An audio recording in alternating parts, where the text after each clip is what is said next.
नमस्कार, मैं रमन आपका CGPSC मेपोलॉजी में स्वागत करता हूं। और इस वीडियो में हम देखने वाले हैं प्लांट फिजियोलॉजी, पादप प्रजनन और आनुवांशिकी भाग के 50 महत्वपूर्ण प्रश्न। जो लोग नए हैं मैं उन्हें बता दूं कि हम ACF के पेपर के आने तक ACF के सभी महत्वपूर्ण प्रश्नों का प्रैक्टिस कर रहे हैं, तो आप भी इन प्रश्नों का प्रैक्टिस कीजिए और बेनिफिट पाएँ और अपनी सीट पक्की करें। प्रत्येक वीडियो को शुरू करने के पहले मैं बताता हूं कि मैं आपको प्रश्न शुरू करने से पहले कुछ समय देता हूं ताकि आप अपनी तैयारी का मूल्यांकन कर सकें। इसलिए वीडियो के लास्ट में आप अपना स्कोर ज़रूर शेयर करें। हमारे इन वीडियोस के जो भी PDF हैं वो आपको CGPSC मेपोलॉजी में डाउनलोड करने को मिल जाएंगे, हमारे ऐप में डाउनलोड करने को मिल जाएंगे। और मैं आपको ये बता देना चाहता हूँ कि हम ACF के प्रश्नों की जो टेस्ट सीरीज़ है वो चालू करने वाले हैं। तो ऐप पर जाइए और वहाँ से आप टेस्ट सीरीज दे सकते हैं। ओके, तो पहला प्रश्न देखते हैं। प्रकाश संश्लेषण की क्रिया में क्या होता है? फोटोसिंथेसिस में क्या होता है? इसका सही आंसर होगा ऑप्शन ए, ATP का निर्माण। ओके, जो फोटोसिंथेसिस कहाँ होता है? प्लांट में। और ये किस लिए किया जाता है? प्लांट के द्वारा, ताकि वह अपने लिए फूड बना सके। ओके, और ये किसकी उपस्थिति में होता है? CO2 प्लस H2O की उपस्थिति में। प्रकाश की मदद से वह प्लांट जो है फूड बनाता है और साथ ही उसके साथ ATP यानी ऊर्जा भी रिलीज होती है। ओके, नेक्स्ट क्वेश्चन की ओर बढ़ते हैं। प्रकाश संश्लेषण होता है, फोटोसिंथेसिस कब होता है? सबको पता होगा, ये ऑप्शन पहला है, ऑप्शन ए इसका सही आंसर होगा दिन में। फोटोसिंथेसिस कब होता है? दिन में। नेक्स्ट क्वेश्चन, ATP का पूरा नाम क्या है? ATP जो कि फोटोसिंथेसिस में रिलीज होती है, मिलती है। ओके, उसका नाम क्या है? पूरा नाम क्या है? तो इसका सही ऑप्शन कौन सा होगा? Adenosine triphosphate, option A. Next question की ओर बढ़ते हैं। प्रकाश संश्लेषण की दर सबसे कम किस प्रकाश में होती है? इसका सही ऑप्शन होगा पीले प्रकाश में। जो पीले प्रकाश में है फोटोसिंथेसिस की दर सबसे कम होती है। ओके, नेक्स्ट क्वेश्चन की ओर बढ़ते हैं। पानी का स्थानांतरण यानी कि ट्रांसफर निम्न में से किस ऊतक तंत्र के माध्यम से होता है? जो पानी का ट्रांसफर है प्लांट में किस ऊतक के माध्यम से होता है? इसका सही आंसर होगा जाइलम। जाइलम जो है प्लांट में वाटर के ट्रांसफर के लिए जिम्मेदार है। ओके, और फ्लोएम क्या ट्रांसफर के लिए जिम्मेदार है? जो फ्लोएम है वो फूड के ट्रांसफ़र के लिए जिम्मेदार है। ओके, नेक्स्ट क्वेश्चन है। पौधों द्वारा जल अवशोषण की दर कम हो जाती है। प्लांट में जल अवशोषण की दर किसकी वजह से कम हो जाती है? इसका सही आंसर क्या होगा? Option B, potassium. पोटेशियम जो है प्लांट में पानी के मूवमेंट के लिए जिम्मेदार होता है।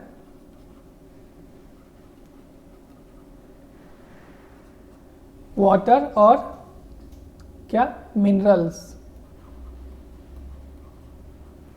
इसकी कमी से अवशोषण की दर कम हो जाती है। नेक्स्ट क्वेश्चन की ओर बढ़ेंगे। पूर्ण क्लोरोफिल अवशोषित करता है कौन से प्रकाश में? इसका सही आंसर होगा ऑप्शन ए लाल प्रकाश में। नेक्स्ट क्वेश्चन, पत्तियों में वे छिद्र जिनमें होकर पानी बूंदों अथवा बिंदुओं के रूप में बाहर आता है कहलाते हैं। इसका सही आंसर क्या होगा? इसका सही आंसर होगा जलरंध्र। ओके, जो पत्तियों में पानी निकलने के लिए, मतलब पानी के विसर्जन के लिए जिम्मेदार होते हैं, वो कौन है? जलरंध्र। नेक्स्ट क्वेश्चन की ओर बढ़ेंगे। जड़ों का कौन सा भाग जल व खनिज लवणों का अवशोषण करता है? जड़ का कौन सा भाग जल व खनिज लवण को अवशोषित करता है? इसका सही आंसर होगा ऑप्शन बी जड़ रोग। ओके, नेक्स्ट क्वेश्चन, वाष्पोत्सर्जन की सबसे अधिक दर किन दिनों में होगी? जो प्लांट में वाष्पोत्सर्जन होता है उसकी दर सबसे अधिक किन दिनों में होगी? इसका सही आंसर होगा गर्म दिन में। गर्म दिनों में वाष्पोत्सर्जन की दर जो है सबसे अधिक होती है, इसलिए ही तो इसलिए जो है वो प्लांट है अपने पत्ते गिरा देते हैं गर्मी के मौसम में, है ना, ताकि अपना जो पानी है उसका वेस्टेज कम हो। नेक्स्ट क्वेश्चन की ओर बढ़ते हैं। नेक्स्ट है, पौधों पादप कोशिका में आनुवंशिक पदार्थ पाया जाता है। पादप कोशिका में कहाँ आनुवंशिक पदार्थ पाया जाता है? इसका सही आंसर क्या होगा? इसका सही आंसर होगा ऑप्शन डी। ओके, आनुवंशिक पदार्थ बोलने से क्या हो गया? जीन हो गया या फिर डीएनए हो गया, ये सब कहाँ पाए जाते हैं पौधे में? ऑप्शन डी होगा केंद्रक हरित लवक। हरित लवक यानी क्लोरोफिल। ओके,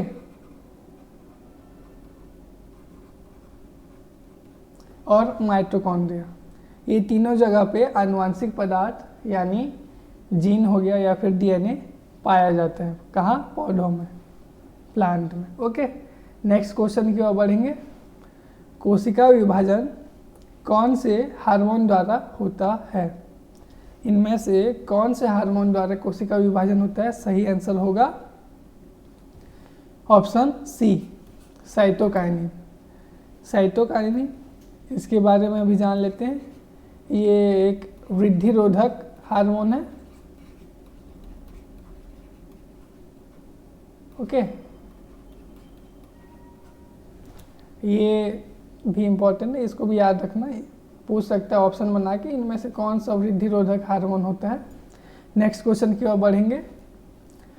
समसूत्री विभाजन में सबसे लंबी अवस्था है, इसका सही आंसर कौन सा होगा? इसका सही आंसर है एनाफेज। ओके, एनाफेज जो है समसूत्री विभाजन में सबसे लंबी अवस्था है। ओके, और समसूत्री विभाजन किसे कहते हैं? समसूत्री विभाजन में जो डॉटर सेल होते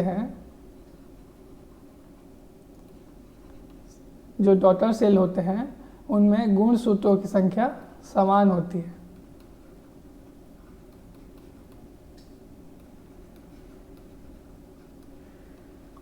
ओके, गुणसूत्रों की संख्या समान होती है और ये जो है अपने जनक कोशिका के समान होते हैं, जिनसे ये बने होते हैं उसी के समान होते हैं। नेक्स्ट है, जिस पौधे पर एक लिंगी, द्विलिंगी तथा नपुंसक सभी प्रकार के पुष्प उपस्थित होते हैं उन्हें क्या कहते हैं? इसका सही आंसर होगा सर्वलिंगी। ओके, जिस पर एक लिंगी, द्विलिंगी तथा नपुंसक सभी प्रकार के पुष्प हो उन्हें क्या कहते हैं? सर्वलिंगी। नेक्स्ट क्वेश्चन की ओर बढ़ेंगे। लिंग गुणसूत्र सेक्स क्रोमोसोम के अलावा शेष को सेक्स क्रोमोसोम के अलावा जो हैं उन्हें क्या कहते हैं? सही आंसर होगा ऑटोसोम। जो बाकी गुणसूत्र होते हैं उन्हें क्या कहा जाता है? ऑटोसोम। नेक्स्ट क्वेश्चन, डीएनए की द्विसूत्री कुंडलिनी संरचना किसने दी थी? इसका सही आंसर क्या होगा? ऑप्शन डी, वाटसन व क्रिक ने।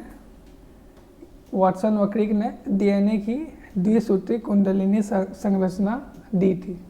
नेक्स्ट है, आनुवांशिकी का पिता किसे कहा जाता है? इसका सही आंसर क्या होगा? इसका सही आंसर होगा मेंडल, ग्रेगर जॉन मेंडल। ये इन्होंने क्या किया था? मटर के जो पौधे होते हैं, प्लांट होते हैं, उनमें एक्सपेरिमेंट किया था और उससे आनुवांशिकी का पता लगाया था। ओके, नेक्स्ट क्वेश्चन की ओर बढ़ेंगे। नर तथा मादा दोनों ही प्रकार के फूल धारण करने वाले पौधे को कहते हैं। इसका सही आंसर होगा उभयलिंगी। उभयलिंगी जो पौधे होते हैं उनमें नर तथा मादा दोनों ही प्रकार के फूल धारण करते हैं। ठीक है, नेक्स्ट क्वेश्चन, लिंग गुणसूत्र क्या कहलाते हैं? लिंग गुणसूत्र को क्या कहते हैं? और इसका सही आंसर होगा एलोसोम्स। लिंग गुणसूत्र यानी सेक्स क्रोमोसोम।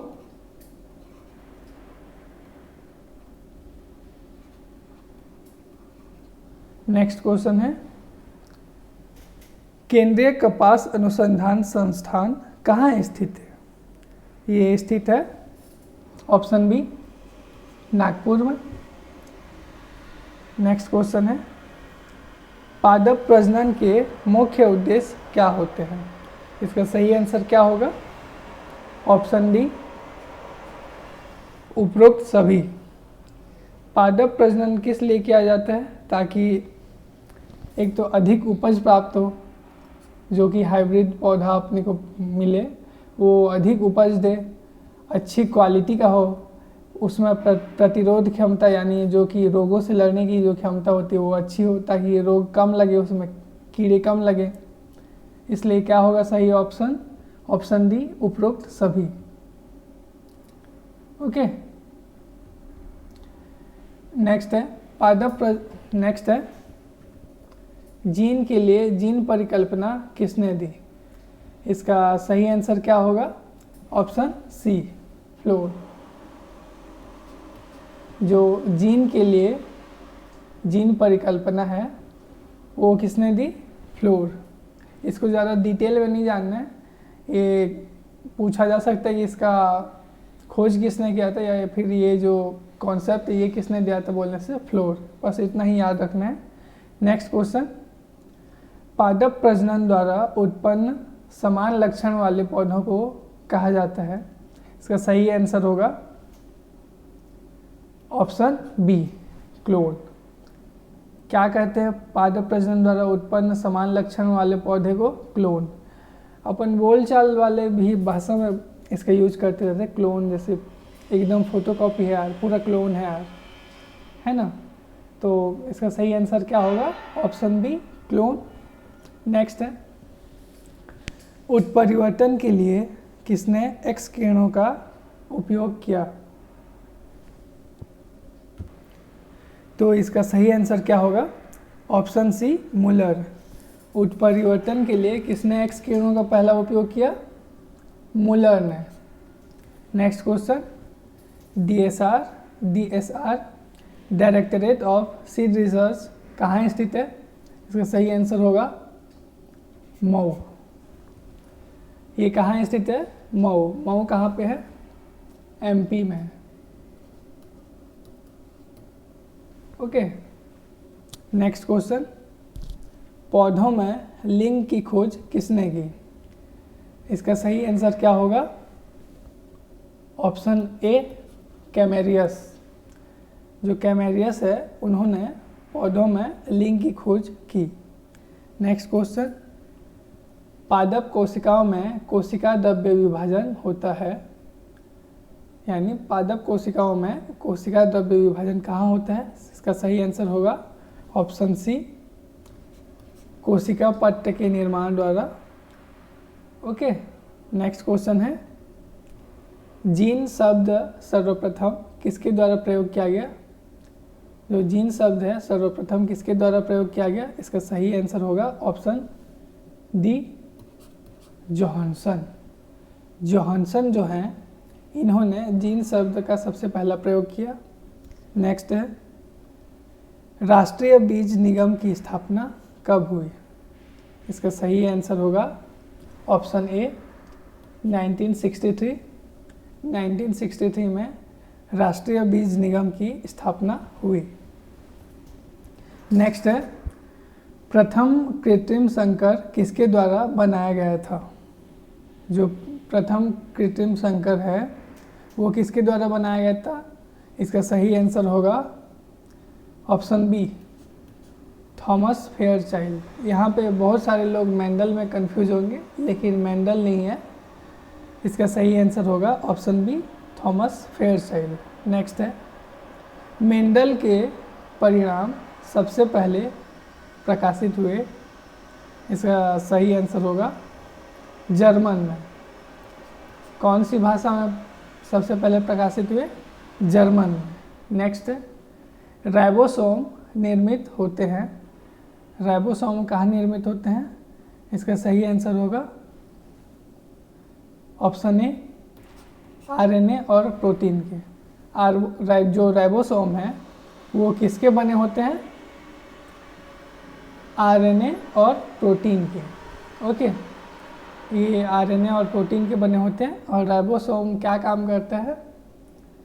राइबोसोम प्रोटीन संश्लेषण का काम करता है सेल में। तो साथ ही साथ इसको भी याद रख लेना है। नेक्स्ट है, जीन शब्द किसके द्वारा दिया गया? ओके, इसका सही आंसर क्या होगा? इसका सही आंसर है ऑप्शन डी, जोहानसन।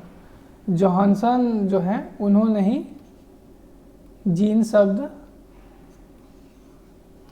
दिया। ओके, नेक्स्ट क्वेश्चन, गुणसूत्र का अग्रस्त सिरा कहलाता है। जो क्रोमोसोम्स हैं उसका अग्रस्त सिरा क्या कहलाता है? इसका अग्रस्त सिरा कहलाता है ऑप्शन सी, टीलोमेयर। इसके अग्रस्त सिरे को क्या कहते हैं? टीलोमेयर। नेक्स्ट है, आनुवांशिकी एक अध्ययन है। आनुवांशिकी एक अध्ययन है, इसका सही ऑप्शन कौन सा होगा? Option C. बहुत सारे लोग डीएनए को मार देंगे, लेकिन डीएनए नहीं है। आनुवांशिकी जो है वो वंशागति व विधिता का अध्ययन है। ओके, जो हमारे पुरखों से क्या गुण मिल रहे हैं या फिर क्या गुण हमारे में आ रहे हैं उसका अध्ययन है आनुवांशिकी, न कि डीएनए का। नेक्स्ट है, केंद्रिका का मुख्य कार्य क्या है? इसका सही आंसर होगा ऑप्शन डी, केंद्रिका का मुख्य कार्य क्या है? राइबोसोम संश्लेषण। अच्छा, ये केंद्रिका कहाँ पाया जाता है? कहाँ पाया जाता है बोलने से? केंद्रक में। जो कोशिका का केंद्रक होता है उसमें पाया जाता है ना। और ये जो केंद्रक है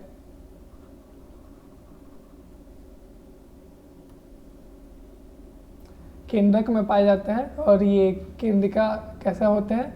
एक गोलाकार झिल्ली रहित कण होता है या फिर अंग होता है,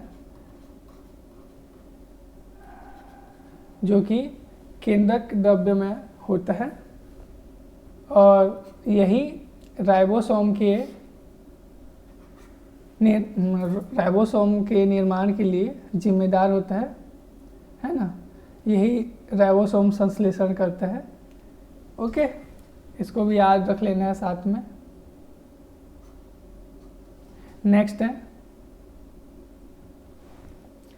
जीवन का भौतिक आधार है, इनमें से कौन सा जीवन का भौतिक आधार है? इसका सही आंसर होगा जीव द्रव्य। ओके, नेक्स्ट क्वेश्चन है, रासायनिक दृष्टि से जीन होते हैं, इनमें से कौन सा ऑप्शन रासायनिक दृष्टि से जीन होता है? इसका सही आंसर होगा पॉलीन्यूक्लियोटाइड। पॉलीन्यूक्लियोटाइड रासायनिक दृष्टि से जीन होते हैं। नेक्स्ट है, ग्रेगर जॉन मेंडल ने आनुवांशिकी के सिद्धांत को किस वर्ष में प्रकाशित किया? तो इसका सही आंसर होगा ऑप्शन ए 1856। नेक्स्ट है, एब्सिसिक एसिड का मुख्य कार्य क्या है? जो एब्सिसिक एसिड है उसका मुख्य कार्य क्या होगा? इसका सही आंसर क्या होगा? ऑप्शन डी, उपरोक्त सभी। जो एब्सिसिक एसिड है, जो एब्सिसिक एसिड है, ये भी एक वृद्धि रोधक हार्मोन है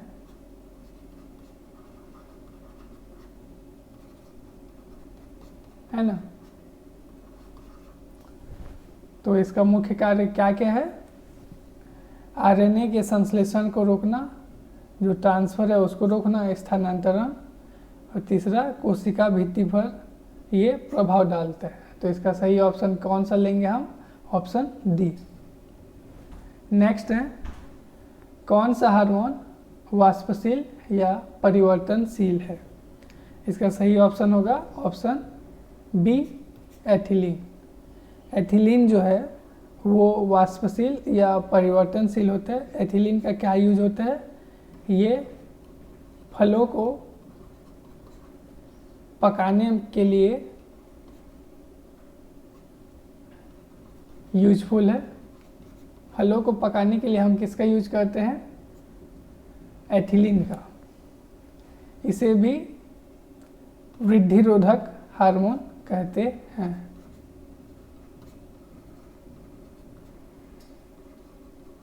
ये फल को पका देता है। नेक्स्ट है, पौधों की वृद्धि के लिए आवश्यक तत्व निम्न में से कौन है?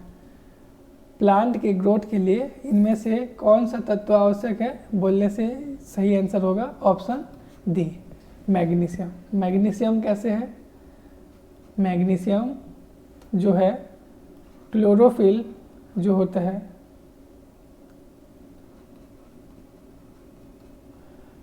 क्लोरोफिल बनाने के लिए किसकी आवश्यकता होती है? मैग्नीशियम की। ठीक है, अब क्लोरोफिल की ही कमी हो जाएगी तो जो प्लांट है वो अपना फूड कैसे बनाएगा? फूड नहीं बना पाएगा तो ग्रो कैसे करेगा? उसकी वृद्धि कैसे होगी? तो इसके लिए तो प्लांट के ग्रोथ के लिए सबसे आवश्यकता तो इनमें से क्या होगा? क्लोरोफिल। नेक्स्ट है, निम्न में से श्वसन क्रिया कौन है? इनमें से कौन सा श्वसन क्रिया है बोलने से ऑप्शन बी, अपचय। अपचय में क्या होता है? जो ग्लूकोज होता है वो क्या होता है? टूट जाता है ना? और CO2, H2O और ATP यानी ऊर्जा रिलीज करता है। ओके, और ये कहाँ होता है ये क्रिया? माइटोकॉन्ड्रिया में, है ना? तो श्वसन क्रिया इनमें से कौन सा होगा? अपचय। और इसके पलट उपचय क्या होगा? उपचय जो फोटोसिंथेसिस में होता है, यानी कि जो सरल तत्व हैं वो जुड़ के जटिल तत्व यानी जैसे CO2 और H2O जुड़ के ग्लूकोज बनते हैं, उसको बोलेंगे उपचय। और विघटनात्मक जैसे ऑप्शन ए पूछ रहा है तो उसमें क्या होता है? विघटन, यानी सरल से जटिल बनेगा या फिर जटिल से सरल भी बनेगा। ठीक है, उसको बोलते हैं विघटनात्मक। तो यहाँ पे श्वसन क्रिया कौन सा है पूछने से? अपचय, इसमें ग्लूकोज टूट जाता है और CO2 और H2O बनता है और ऊर्जा रिलीज होता है। ठीक है, तो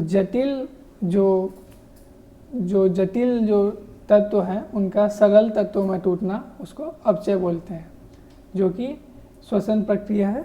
नेक्स्ट है, उच्च पादपों में कार्बोहाइड्रेट का स्थानांतरण होता है। उच्च पादपों में कार्बोहाइड्रेट का ट्रांसफर होता है किसके रूप में? इसका सही आंसर होगा सुक्रोज के रूप में। ओके, हाँ, बहुत सारे लोग ग्लूकोज ले लेंगे, लेकिन ग्लूकोज नहीं होगा। जो सही आंसर इसका होगा सुक्रोज होगा। ठीक है, जो सुक्रोज है इसको डाइसैकेराइड है, और सुक्रोज क्या से मिल के बनता है? ग्लूकोज और फ्रक्टोज से बन के मिलता है, और ग्लूकोज और फ्रक्टोज से मिल के बनता है, इसलिए इसको डाइसैकेराइड बोलते हैं। और चूंकि ग्लूकोज और फ्रक्टोज मोनोसैकेराइड हैं, इसलिए दोनों मोनोसैकेराइड मिलके डाइसैकेराइड बनाते हैं, इसलिए इसका सही आंसर क्या होगा? सुक्रोज। नेक्स्ट है, प्रकाश संश्लेषण की प्रथम घटना होती है। इसका सही आंसर क्या होगा? Option D. प्रकाश संश्लेषण में पहली घटना क्या होती है? क्लोरोफिल की प्रकाशीय उत्तेजना व इलेक्ट्रॉन का निष्कासन। तो नेक्स्ट क्वेश्चन है, ऑक्सिन्स होते हैं, इसका सही आंसर क्या होगा?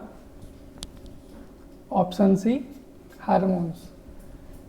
ऑक्सिन्स क्या होते हैं? हार्मोन्स होते हैं, जो कि पादप की शीर्ष प्रभाविता को इफेक्ट करते हैं और कोशिका विभाजन को बढ़ाते हैं। नेक्स्ट है, नाइट्रोजन का अमोनिया में अपचयन की प्रक्रिया क्या कहलाती है? इसका सही आंसर होगा ऑप्शन बी, नाइट्रोजन स्थिरीकरण। बहुत सारे लोग ये अपना यहाँ पे ऑप्शन ए नाइट्रीकरण होना चाहिए था, थोड़ा मिसप्रिंट हो गया है। ओके, इसको नाइट्रीकरण ले लेना ऑप्शन ए को। ओके, ऐसा ऑप्शन मिल सकता है आपको पेपर में, इसलिए ऑप्शन ए को नाइट्रीकरण ले लेना आप। तो जो नाइट्रोजन का अमोनिया में अपचयन होता है वह प्रक्रिया क्या कहलाएगा? नाइट्रोजन स्थिरीकरण। ठीक है, नाइट्रीकरण नहीं होगा। अपन देख लेते हैं कि ये होता कैसे। नाइट्रोजन स्थिरीकरण में जो होता है, नाइट्रोजन अमोनिया में चेंज होता है, और नाइट्रीकरण जो कि बहुत सारे लोग इसमें गलत मतलब कंफ्यूज हो सकते हैं। इसमें क्या होता है, अमोनिया जो होता है वो नाइट्राइट में चेंज होता है। ठीक है, नाइट्राइट फिर नाइट्राइट से नाइट्रेट में चेंज होता है, तो उसको बोलते हैं नाइट्रीकरण। और विनाइट्रीकरण बोलने से जो नाइट्रेट है वो किस में मतलब चेंज होता है? नाइट्रोजन में। ओके, तो इसमें कंफ्यूज नहीं होना है। नाइट्रोजन का अमोनिया में कन्वर्जन क्या कहलाया जाएगा? नाइट्रोजन स्थिरीकरण, ऑप्शन बी। और अमोनिया का नाइट्रेट में बदलना कहलाएगा नाइट्रीकरण, ऑप्शन ए। और ऑप्शन सी यानी जो विनाइट्रीकरण है वो क्या होगा? नाइट्रेट का नाइट्रोजन में बदलना। नेक्स्ट है, वाष्पोत्सर्जन की क्रिया तीव्र होती है। इनमें से कौन से सतह पर वाष्पोत्सर्जन की क्रिया तीव्र होती है? बोलने से इसका सही आंसर होगा ऑप्शन ए, पट्टी की निचली सतह पर। पट्टी की निचली सतह पर जो वाष्पोत्सर्जन की क्रिया है वो तीव्र होती है। ओके, तो ये था आज का 50 महत्वपूर्ण प्रश्न, जो कि प्लांट फिजियोलॉजी, आनुवंशिकी तथा पादप प्रजनन भाग से थे। किसी भी पेपर के प्रिपरेशन में जो होता है प्रश्नों की तैयारी, यानी जो प्रश्न लगाना है वो बहुत ही इम्पोर्टेंट होता है। इसलिए कोई भी प्रिपरेशन बिना प्रश्नों की प्रैक्टिस किए अधूरी होती है। ओके, तो अगले वीडियो में हम देखेंगे कोई अगला टॉपिक और उसके महत्वपूर्ण प्रश्न। तो आप प्रश्नों का प्रैक्टिस कीजिए और अपने कंपेटिटर से एडवांटेज लें और एसईएफ में अपना सीट पक्का करें। धन्यवाद।